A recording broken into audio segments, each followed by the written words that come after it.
I want to talk about a decision that if you've got rental property as part of your retirement plan and portfolio, it's probably sitting quietly right in the background there.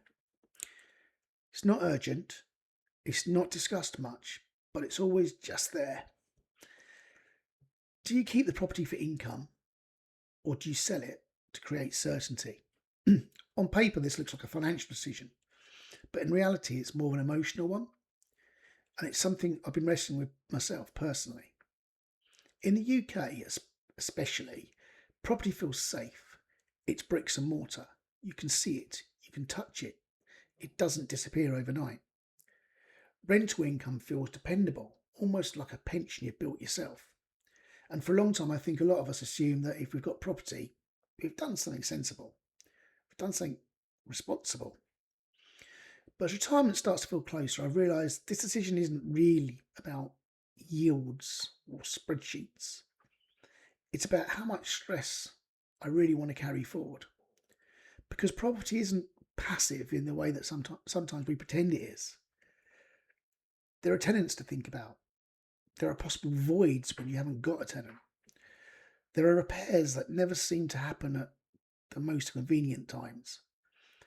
There's regulation, budgets and things. Tax changes come from that. There's admin that quietly eats away at your headspace. None of these things are disasters on their own, but together they do create friction. And friction matters more as you get older. What I've noticed is that rental income feels predictable until it isn't. One unexpected repair can wipe out several months of income. A change in tax rules can quite reduce what you thought was a reliable value coming each month. And if you ever actually need access to the value, property suddenly becomes very illiquid. It's not that property is bad, it's that it carries a different kind of risk than people really talk about. Selling, on the other hand, feels terrifying. It feels like giving something up, like closing a door you might not ever be able to open again. But the more I've thought about it, the more I've realised selling isn't about giving up. It's about changing the shape of risk. Cash gives you options. Property gives you commitment. With cash, you can adapt. With property, you're tied to an asset that has to perform. Neither's right or wrong, but they feel very different when you're trying to get to sleep at night. And this is the part I've struggled personally. There's comfort in knowing a property's there, but there's also a pressure that knowing that it has to work for you.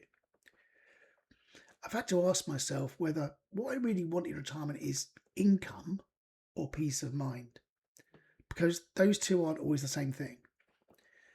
And I think this is why so many people hold on longer than they need to. Not because it's the best option, but because it feels kind of familiar. Property reassures us. It makes retirement feel less abstract, but reassurance isn't the same as certainty. If you're facing this decision yourself, I don't think it's something you can rush. I don't think it's something you solve with a calculator.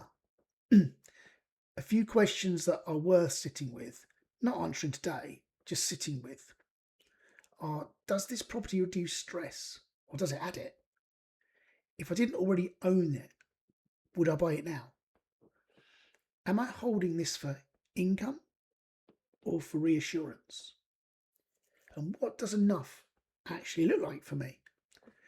None of these have right answers, but avoiding them is still a decision. I'm not here to tell anyone what to do. I'm just talking through how this feels as retirement gets closer for me. Honestly, probably imperfectly. If you're wrestling with the same questions, you're not behind. You're just being careful. And sometimes that's the most sensible thing you can be.